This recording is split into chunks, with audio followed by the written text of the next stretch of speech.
Welcome to Under the Coconut Tree with Tanila, where we interview some pretty extraordinary people doing some even more extraordinary things. Have you ever thought about getting a professional photographer to take your wedding pictures? Even if it's not your wedding pictures, maybe just while you're pretending to sleep so you can get the candid picture for your Instagram. Well, today we have the perfect person for the job.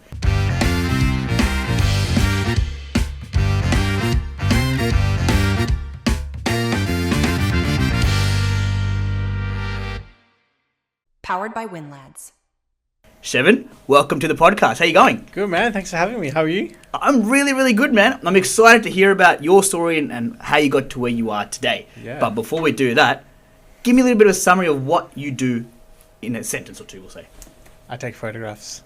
Cool. So, moving on, our next guest on today's episode. No, you do more than take pictures, man. You do some pretty cool stuff.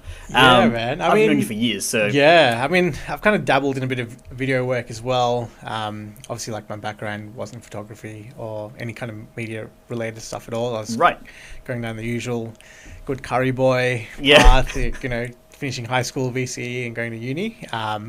What did you do in uni? So I did a Bachelor of Commerce and Business Systems. So basically, IT and com. So I finished that. Yep. Could you be any more brown? Yeah, exactly. IT and commerce. I could have added a law degree. You could add a law degree, yeah. This is true. Clearly wasn't smart enough for that. But yeah, and then kind of photography just happened for me, I guess. Yeah, kind of finished year 12.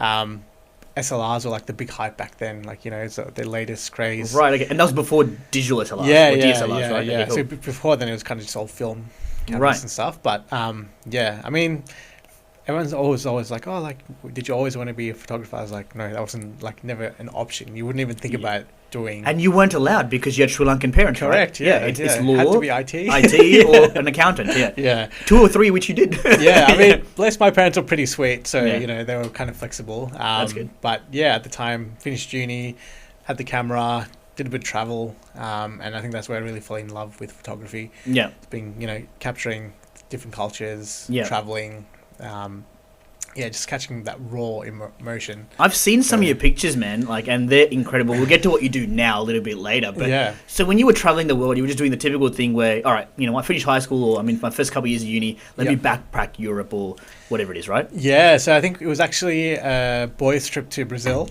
We went to Rio. Carnival. Yeah. Great trip. That's a very colourful place. Yeah, very colourful place. Yeah. Recommend it.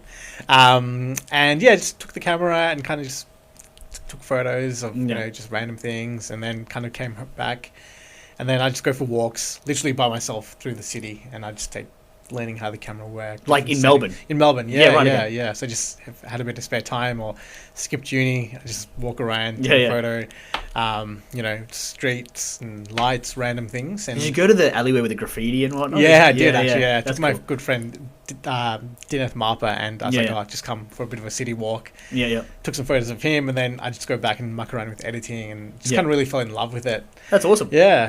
I wish I had a friend that did photography, man, because my Tinder would be pumping if I had you around, taking pictures of me whenever I was going around. I did think of having during COVID, setting up a headshots for Tinder profile. The new business. Show photography now in Tinder. Yeah, definitely. But having abstract, you in the kitchen doing your dishes, and then I'm just there capturing that moment. I would love nothing more than for you to be in my house while I'm doing the dishes and taking candid pictures of me to make me more husband material. Yeah, see? That's the real me. Yeah. None of this holding puppy dogs and, whatever every other guy has. I don't know what it is. Usually topless pictures, probably. Yeah, who knows? Who knows, yeah. And then so did that, and then kind of fell into taking photos of birthdays and stuff like that, and then kind of took off from there. I do recall this because I don't know if you remember, man, but my 21st birthday, you took the pictures. I did. Do you remember this? Yeah. There's a picture of where I got someone to take a picture of us. Yeah. And I still have that picture. So that would have been more than 10 years ago now. Yeah. So you've been doing that, I guess, professionally for well above that, right? Because you're probably doing it for a couple of years before my birthday as well. Yeah, so I think all together now, probably about maybe 13, 14 years. Yeah, right. So I've had my own business now for about coming up to 11 years. Yeah, right. So, yeah. So how did you kind of decide you wanted to take this, drop the IT and the accounting and go straight into photography? And I guess my question is how were you so sure that it was going to be funding your lifestyle or have a certain income? Because it's kind of scary, right? Yeah, definitely. Yeah. I mean, I didn't. Yeah. Even to this day, you still don't know what's going to happen. True. But I think at the time, I had the grad role. I was going to work, and then I'd also take my laptop with me. So if I'd shot something on the weekend, Quick edit. any spare time, I just have like editing and make sure my boss wasn't looking over my shoulder. Yep. Pull that up, and then then the company I was working with, they went. They got taken over by another company, so it was a bit of a lull time. So I was just sitting at my desk. And Editing pictures. Yeah, and I was like, what am I doing? Like, Yeah. you know, and at the time, didn't have a mortgage or anything like that. So I was like, Oh, the dream. all right. Yeah, I was like, this is my chance to kind of go out and see if I can actually make it. Give it a crack. Give it a crack, right? And then I was like, it's got to work. It has to work. And then my parents were like, oh, just stay for a little bit longer. Yeah. At your grad role, you know, a couple more months, see how you go. Parents are risk adverse. So. Exactly. So I was like, okay, cool. So I stayed for one more day. No word of a lie. No worries on me. Yeah. I'll quit the next day. Exactly. And then went in. I was like, you know what? Nah, this isn't for me. Like, my heart wasn't in it. What were you doing? Were you accounting or IT? IT, yeah. So I was in project management. Yeah. And yeah. That's just a fancy way of saying turn your modem off and leave it turn it back on, right? Gotcha. Press restart. Press restart, yeah. And then, so I was like, you know what? Told my boss, sorry, I'm leaving. Yep. And teamed up with a few of the other boys, like Charmika and Rukshan at the time as well. Yeah. And then kind of kicked off with them. And then from there, it's just kind of like, it didn't like, failure wasn't an option. Like, I never thought about not being able to do photography. I'm like, this is it. It's like, your balls deep in. Yeah, correct. Yeah. And then I started my own company as well. And again, that was like another leap of faith, like, you know, kind of breaking out, doing my own thing. And same thing, I was just like, oh, like, are you sure you can make it on your own? Like, how you I have so many questions about when you went from working with Ferndara, because you're a partner there. Yeah, correct. And then moving into, I guess, Shevan J photography, right? Yeah, correct. That's correct? Yeah, cool. Awesome. So, we've worked together so many times at weddings. I reckon at least 10 times at different weddings, right? So I'm very familiar with your work, and you've also taken some great pictures of me, so thank you very much. You're welcome. Can confirm he's fantastic for your Tinder. No, but yeah, man, so I guess when you left that safety net of having a team of 3 or owners that owned a business, and then going out on your own, I have 2 questions clear to ask. First of all, why did you leave? And secondly, what made you kind of flick that switch in the end to be like, I can, not saying you do better, but do more of what you want? So how did you kind of get to that conclusion? Because Ferndara is doing very well. Yeah, for sure. So it's a big step to take, especially when you own part of the business. Definitely. I think I've just always been very business minded, and I think I've been a bit stubborn in the way that I like to kind of do things as well. So, and I think obviously when you're in any kind of partnership, it's always a bit harder when you've got different values of. There's more chefs. Yeah, exactly. So I think for me, it's just like I had this vision of how I kind of wanted to like run a business, and then like, you know, the guys had a different way, which was totally fine. It works, but I think it just had a different kind of creative style as well. So I just said, look, it's not for me. I want to do it my way. Yeah, exactly. And the best way was to leave. Exactly. And we still work together, and like still really good friends with chums as well. Yeah, of course. Which is really good. And and then even at that time, I remember I was like, okay, shit, like I'm back at square one again. Yeah. Obviously, can't take your clients with you. So it was a non-compete signed and stuff. I mean, we have to get into that. That's the point. I mean, like not really. Like the guys are really cool about it. Like, you know, even but it's more respecting. It's more respecting. Like, so I just said, look, I'm not going to take the clients. Yeah, they book through you, so you keep them. But I just remember sitting like in my dad's office at the time. Yeah, I was just like, shit, what have I done? Like, what do I do? I luckily had like a bit of savings from my full-time job when I was working, and I was like, all right, got to make this work. Just kind of thought of a plan how to kind of make it all come together, and just kind of took that leap again, and same kind of mindset. I was just like, you know what, it's going to work. That's gutsy, like, man. Like I've started many businesses, and I think the difference is when I started my initial businesses, I always had that PAYG job that it's like, all right, I'm going to get $100,000 from here. It's a worst case scenario. My mortgage, my parents, any costs that I have are going to be covered. Correct. But I mean, you on the other hand, and this similar step I took recently, was just like mid-20s probably, I don't know, and you're just like, you know what, stuff it. Yeah, I'm just going to go balls deep in and start up Shevan J photography, where essentially you had no clients, but you had a reputation because you were good. I mean, you did Tanila's 21st, and that's a big deal, right? Yeah. That was my main cover. That's your main company. come to me. So how did that go in the infancy stages of Shevan J photography? Yeah, I mean, it was tough, to be honest, because Yeah. same time, you still have bills coming through, and you're just trying to figure out how to make it work. Back then, there was no Instagram either. Yeah, man. Showing Wow. my age. Yeah. And it's just like Facebook, so you're just trying to get word of mouth. Yeah. And luckily, like you said, I had, pretty good reputation. Yeah. So my name was kind of out there in Yeah, a yeah. sense. So, and then just kind of started trickling through. But I think just going back to that stage of like, okay, should I do this or not? Yeah, Like, yeah. I think when you just make it an option not to fail, then you'll kind of do whatever you need to do to make it work. And I think at that time, there's a lot of, your mates were going out on weekends, and then this is obviously like a lot of weekend work. So, It's usually when people are going yeah, out, right? exactly. Like Yeah. Friday, Saturday, Sundays, and like, in your 20s, it's like, all right, Party let's hit time. the clubs, party time. Yeah, yeah. And yeah, But Shevan J just hustling away, man. man, Yeah. like you had to, because it's just like, if I'm not going to do it, someone else will do it and then get ahead of me type thing. So that was like my So thought that's your process. business-oriented mindset. You're just like, I had to do it while I can. Correct. And make the most of it so that it'll pay off in dividends on the back end, right? Yeah. Which it seems to be doing now, which is great. Yeah. I mean, Yeah. touch wood, hopefully. Yeah. No, man, it is like, yeah. Yeah. So I think, it's just head down, Yeah. do what you need to do, Yeah. make the sacrifices. And, I think my mentality is there's always going to be someone that's new that's going to come into the market. And your competitor. New competitor, and they might want it even more than you. So I'm just always like, all right, just keep going. Yeah.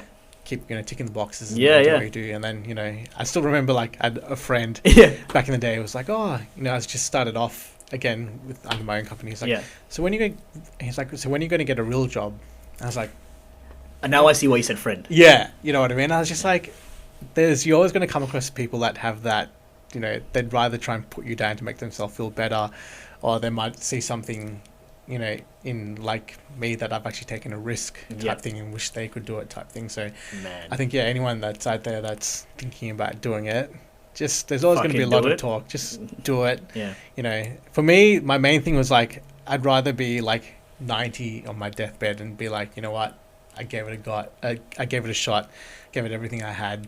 No regrets. No regrets, and I don't want to be thinking when I'm like 60, I'm like, Oh, I should have done it 30 years ago. yeah, like, can I start a wedding photography company now? Like, Yeah. and like, Not everyone's Colonel Sanders, man. You know what I mean? Yeah. so I think that was my kind of Let's process. pull on that thread though, Yeah. because you brought up an interesting topic, which is that crab bucket mentality. I don't know if you've heard that before, or tall Correct. poppy syndrome. I Yeah. guess they're kind of similar. Mhm. And there's certain groups of people that I feel like, and I've dealt with this personally as Yeah. well. I promote and encourage people to start whatever the hell they want to do and give it and go balls deep in. Write up, do your due diligence is what I say. Yeah. And then write up an action plan and timeframes for the first 6 months. Correct. And then once you have that, just get stuck in. Give it a go. Right? If it doesn't work, go back. Yeah, That's all you can do. exactly. Right? And you brought up such a good point, where it's like, when do you go back to your real job? Like, that actually makes me angry to hear that, man. Yeah. Because I've been doing this since I was a young age. Like, I think I was like 19 when I bought my first house, right? And that was like a huge Nice. thing, right? And Yeah. but I didn't tell anyone because of that fear of people judging me. It's like, Yeah. oh, who does he think he is? Yeah. But whether you're 19 or 90, I've realized that there's always going to be those people in your life Correct. where it's going to say, whatever you do is not the right way. Or, Yeah. I want you to be happy and do well, just not better than me. Yeah. And I don't know if you, being as successful as you are, and someone that I obviously, admire in what you do, you surely would have come across that, or still do even come across it often, right? Yeah, definitely, man. I think it's just part of human nature. Like, okay. some people just have it in them. So I think it's just best to use that as like fuel. Yeah, man. Like, so, but you can't let that live rent free in your head either. You Yeah, you yeah. can't let that bring you down. So you kind of use that, turn it into fuel, and be like, okay, yep, fair enough. I get your point. Yeah. Good for you. See you later. Like, you cut those people out of your life. Kind of like David Goggins. I don't know if you know. Yeah, but yeah. So I guess for the listeners at home, David Goggins essentially has recorded all the hate comments that he's had on all his videos or posts or whatever. Yep. Record himself saying it, and when he goes for these marathon, ultra marathon runs, right, he his has head. those hate comments that he's saying over and over in Yeah. his head. So he's using that as fuel to kind of get to the next kilometer or mile or whatever it may be. Correct, So. yeah. No, yeah, it's good on you for doing that, man. And what was your response when this guy or girl said this to you? I think at the time I was just kind of taken back. I just laughed it off. Yeah, Obviously but didn't want to you show go it. home and you're like, "Fuck this guy." Yeah, I cried into my pillow. Obviously it makes you a bit upset at Yeah, the of time, course, because yeah. if you think you're friends with that person, Yeah. but you just soon realize who your true friends are. And yeah, like I said, it's just like, all right, cool, that's your opinion. Yeah, You yeah. know, And you're entitled to it. You're entitled to it. It's not Yeah. going to affect me in any way. So Did you end up doing his wedding or her wedding later? no, I think they actually might have inquired. Yeah, and I was like, oh, sorry, I'm busy. Yeah, sorry, I happened to be doing something else on the day. I was taking my goldfish for a walk. Yeah, literally. Yeah, funny Yeah. as that. Yeah. That's cool, man. So then you set up Shevan J, and I guess I'm really curious, and this is purely just from a mindset of an entrepreneurial way of thinking. At what point, once you started Shevan J, you were like, actually, hold on, man, I'm doing all right. Like, things are coming in, because I know I've watched you for years, man, Yeah. and in the least creepy way possible. Not through your window or anything like that, you know? Maybe through your window. Yeah. Nice legs. No, but seriously, like, I've seen you fly to different countries, because clients are asking you to come to different countries, different states, Yeah. you know, different states so often, and you're sought after, man. So at one point were you like, you know what, I've done well, I made the right decision, and I'm happy doing what I love, and I'm pretty good at what I want.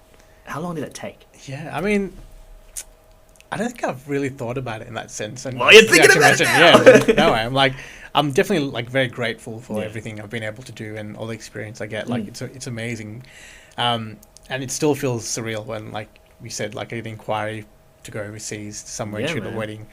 And it's just like, is this like a joke? Yeah, like, there's been a couple of times where I'm like, nah, you're joking. Yeah, Like, yeah, you're yeah. joking. It's one. Yeah. Yeah, and because it's just like a free holiday / you doing what you love and growing and expanding your business. Yeah, right? yeah. There's like no liability. There's no negatives in that. Like, I feel like it's pretty cool.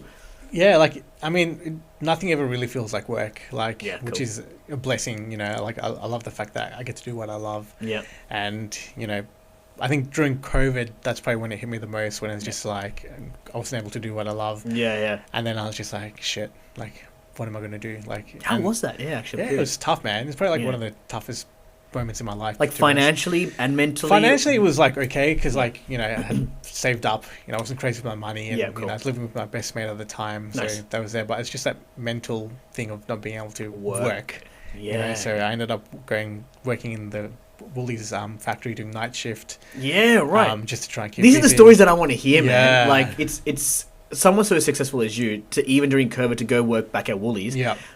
I admire that. Yeah. And it's weird because you get this weird look. You can't, like, you feel almost ashamed of yourself to do that. Yeah. And I was having this chat with a bunch of my army buddies the other day, and then we're talking about if shit hits the fan. I was talking about self-victimization and how everyone's so determined to blame everything external rather than look within. Yeah. And what it ended up coming to was that if I lose all my assets and all my money and my businesses go down and I don't have anything and I can't do weddings anymore, I'll go clean toilets, man. Yeah. Because in the end, I've got people to look after. Because I actually went and cleaned toilets with my mate's company. So I was doing like cleaning jobs There just you go. to keep busy and like, Yeah, you know, man. because I think the more like there's a few nights where we'd just sit at home, drink bottles of wine and get smashed. And then it got to the point where like, all right, now I'm getting fat. I'm getting fat, unhealthy. Unhealthy because all the gyms are closed. And Uber Eats, you know, every other day. For convenience and... And because I was up to date on my editing, so I had nothing to edit either. I was like... Which is also like a photographer's dream kind of as well. Yeah, but exactly. But the other side of the coin, Yeah, and so luckily my roommate at the time was like, oh, well, he's got a cleaning business. Like, mate, give me something. I'll do something, I'll do anything. Just keep yourself occupied, I guess. Yeah, and then at one point I had even done my CV up again. I was like, all right, well, don't know when this is going to end. I started applying for corporate jobs again. And then, luckily that kind of breakthrough. But I think and Victoria was the worst for it anyway. So. Yeah, man. Like, at one point he was back on, and then everyone's getting excited trying to book weddings in. I'm like, all right, we're back. And then bang. Yeah. Anyway. So that was definitely a very, I think, hard time. You know, would you say that's the hardest time ever since you became a professional photographer? Yeah. I think not even just in life in general, man. Like, I think just mentally it took like a big toll on me. But luckily I had a good support system as well. And therapy, highly recommend it. You know, it's just an amazing thing. I think that really helped me through. That's awesome, man. Work through everything as well. It just gives you another, you know, insight on life as well. So, and it's still something I still do to this day as well. Just, you know, for mental health and like, just, I think everyone just needs that. Someone to talk to, uncover their, like, you know, like you can always chat to your friends and, you know, your boys and your parents, but I think to get down to your deep down inner self and, you know, figure out who you really are, then, you know, and also not feel like you're being judged because you're talking to a random person that you don't know, no affiliation, no relationship. 100%. And you actually, like, you come out of it being a better, stronger person. That's awesome. And you learn a lot about yourself. So I think that also helped me, like, in a business aspect on how you kind of react to situations or, like, difficult clients or even just, like, your personal relationships as well. So I think that's, like, I always tell all my mates and all the boys, I'm like, go talk to someone. Like, Yeah. So, but yeah, so I completely lost track of where we are. No, that's fine. You actually just brought up a point where difficult clients. Yeah. I have a couple of things to say afterwards, but give me an example of a situation where, because you're such a nice guy to work with, like you're always been lovely, and we worked together so many times. Yeah. But I'm curious as to someone like you handles a difficult client, because weddings are the most important day of their life. And also, you get some bridezillas or some groomzillas too. So, how do you deal with that? And give me an example of one where, no names obviously, but one where shit's hit the fan. Touch wood, like I've actually. It's been good. Yeah, it's been good. Like, yeah, cool. I think all my brides have like been amazing, even the grooms. I think a lot of it's just on the day. It just can be very overwhelming. Like, and especially like if it's like a big wedding and you got like a lot of people around you. So I've just kind of learned like kind of pull them out of that environment for like a second. Like if I can see the brides kind of just stressing out, and everyone's just coming at it like, okay, where's this go? Where's this? Where's that? I'll just be like, you know what? Let's just go take some photos over here. Like I close the door. I'm like, all right, just breathe and like forget all the noise for a second. It's your day and just relax.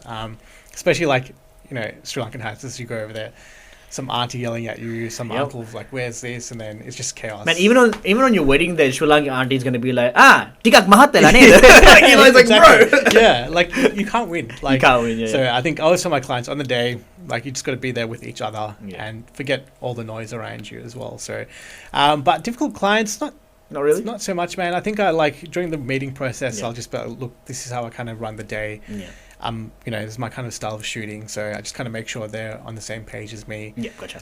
Like if someone said, "Yep, I really like this photo," and it's from a different photographer, I'll be like, "Well, that's not my style. Like, I can't. It might not be for you. I can't give you that. So I can't take your wedding type thing." Yeah. So, but yeah, I mean, you kind of weed them out here and there, but touch wood, it's been good. It's been good. Yeah. Yeah, right. Yeah. It's funny because during we kind of grew up in the same circles, right? And like everyone was either one of two things in uni. Yeah. All right. A photographer. Yeah. And I'll let you guess the next one. Tell me. A DJ. Oh, yeah, DJ. Right? Yeah. Everyone was a photographer. Everyone was a DJ. Yeah. And 99... I'm also guilty of that. My email address, like, back in the day was djshev@hotmail.com. Did you actually do any gigs? Like, what happened? I think I used to go to gigs with my cousin, Kashan, back in the day. Yeah. And then, like, now I'll just, like, dabble here and there. Yeah, just a bit of this. Yeah. I think it's just, like, just a nice kind of... I think the music and... it's a cool place to be in your 20s, it goes kind of right? like, you know, just to switch off for a bit. But everyone was, man. But you... I guess you were one of the 1% that actually continued on and did it well. I guess... that kind of leads me to the next part that I want to talk about. Yeah. It takes up a lot of your time, man. Like you were saying, your Fridays, your Saturdays and Sundays, and then random Mondays and Thursdays too. But then the other part's filled with editing. Now, like, I know how tough editing is. My cousin's a photographer, right? So it's wild and just the worst part. How do you find time to meet someone? Now I know how you met someone, but I would love for you to share this story and how you met your wife now. Through what you do. So how did that come to be, given the very little time that you have? Yeah, so I think we met, obviously Instagram, and she was doing makeup as well. Who slid into whose DMs, bro? Don't lie, you got to watch this. You slid in, did you? I did. Yeah, you did. What was the message, do you remember? It was like, hey baby, no. Okay, so she would have blocked, deleted me straight away. So you slid in, and what happened? Yeah, no, I think we'd been following each other for a while, and then I happened to be shooting her cousin's wedding, and she had been there as well, and then we obviously hadn't met, and then after she put up a photo, I was like, oh, hey, I didn't realize that was you, blah blah blah, and then we were just chatting, and then we became friends for like the longest time, and then I think over the years we just built up a really good friendship, and then I think we just obviously understand each other's lifestyle and how difficult and challenging it is, right? Yeah. So weekends are gone. Like even this past weekend, she had like 2:30 a.m. starts. Wow. And then I was at the door at like 5. Oh, sorry. Just before you continue, like your wife is a makeup artist for weddings. Yeah. Just to be clear, makeup by not 2:30 a.m. in bloody St Kilda or anything. Let's be clear, man. We're gonna, Yeah, so makeup artist does weddings. And so I think it's just that understanding of like, you'll come home and it's just like, okay, you're wrecked. Like you can't do anything. Whereas like, if it's someone like Monday to Friday work, obviously weekends you kind of go time to like and chill out type thing. So would you say your unusual time frames kind of line up as well? And I guess that helps with understanding each other's lifestyles, which probably makes you easier to date each other than anyone definitely. outside of that kind of field. I think just understanding how everything works in the industry as well is a big thing, and just knowing like it does take up a lot of time. Like, for example, before I came here, I was literally editing right till the minute. Yeah, right. Had a shower, got ready. I'll go home and I'll continue editing. Being peak season, so it's it's just one of those things where you have that understanding, and she's obviously amazing that she gets that as well. That I go over and beyond. For I'll make sure I put that well. part of the video. Yeah. Just to confirm, Shevan said you are amazing. I have a list of things here she wanted me to say. Get the list out, man. Say exactly what she wants you to say. No, that's awesome, man. Yeah. So editing, right? You do all the editing yourself. You're just telling me behind in the green room. Yeah, correct. Dude, I think that's wild because I know how many weddings, or roughly know how many weddings you do, and I know editing takes 90% of the time. How do you manage that? I mean, have you limited the number of gigs that you do? Nah. Well, at one point, this was probably a couple of years ago, I was kind of like thinking, okay, what's my kind of exit plan here? Like, do I want to keep doing this for my rest of my life? And then I kind of cut back on weddings a lot. This was maybe like obviously pre-COVID. Yeah. And then I did that, and I was like, nah, I just miss it too much. So I kind of ramped it back up. Yeah. And then kind of, as you kind of get more and more clients, your workload obviously increases. Yeah.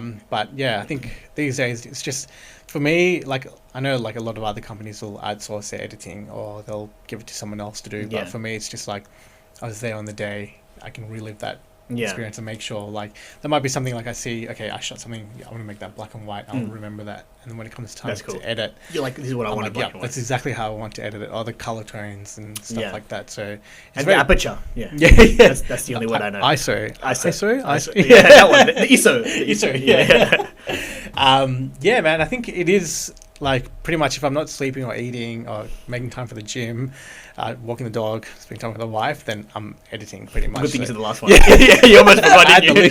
And the wife, Well, your photos are very consistent, man. I was just telling you before, you got this specific tinge that I quite like. So if you do decide to step away, you can't until I get married. And I've told you this, I think I told you this like 5 years ago as well. I'm waiting for you. You can't. Even if you're retired, you're going to come back and take pictures from my wedding. Yeah. That's awesome, man. I did have another question to ask you. Yeah.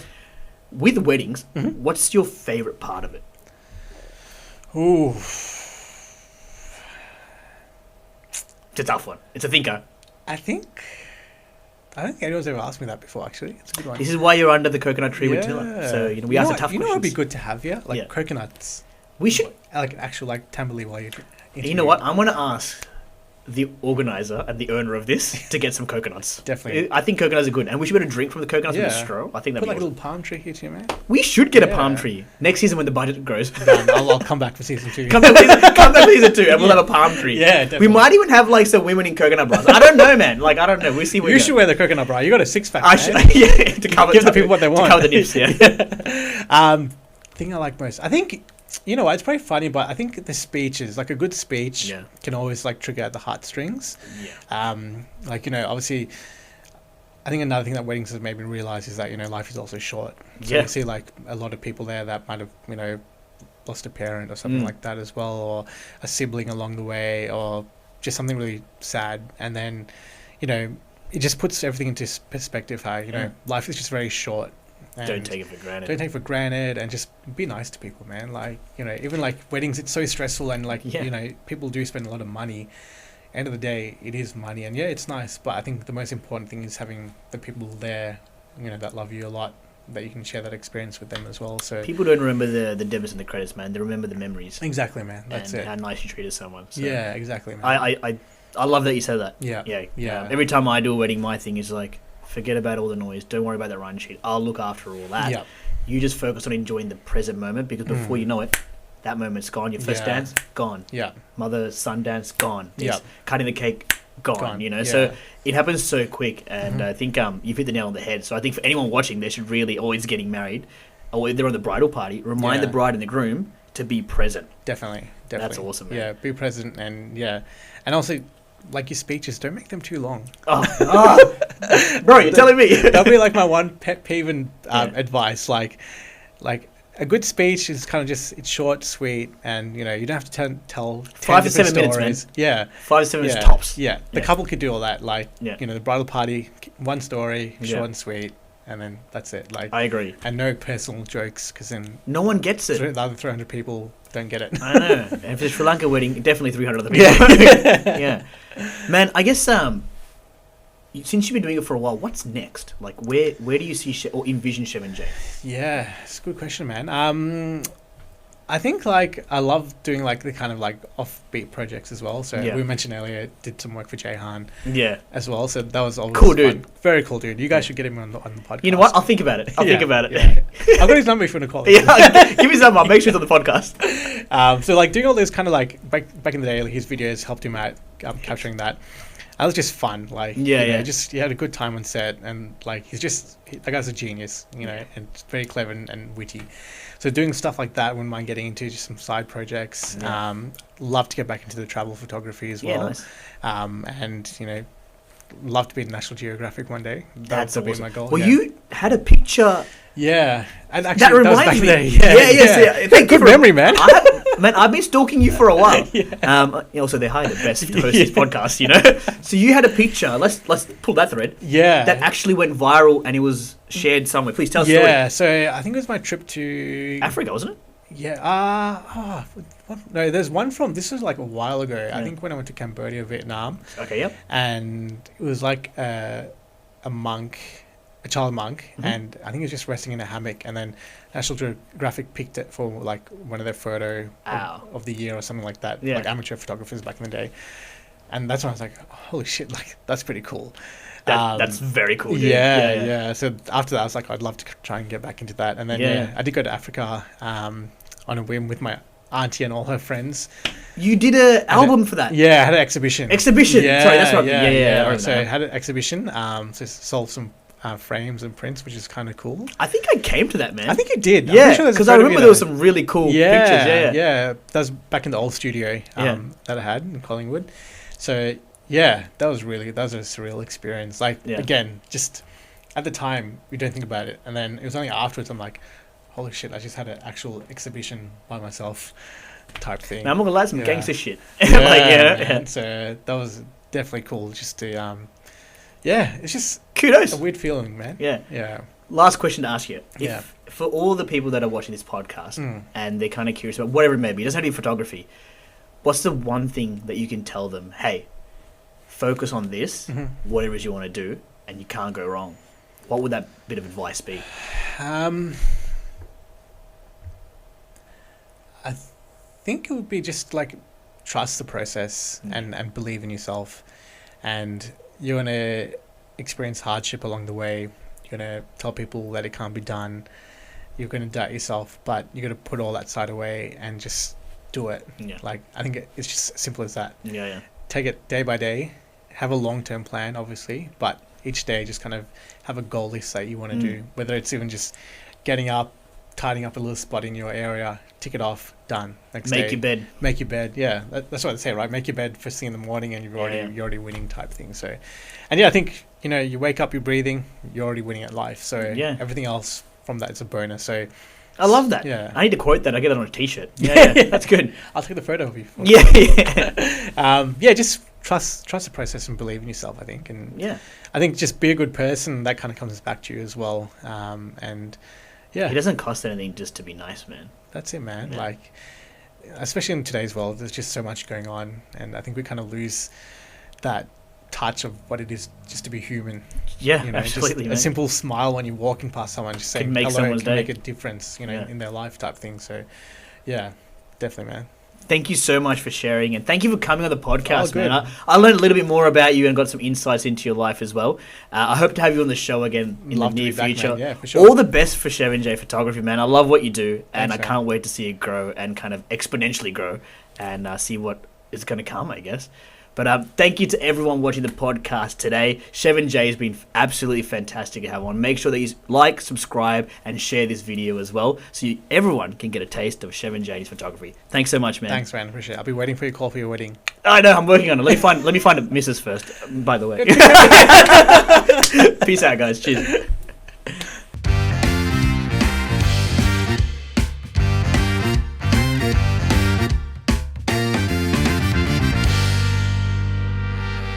Powered by WinLads.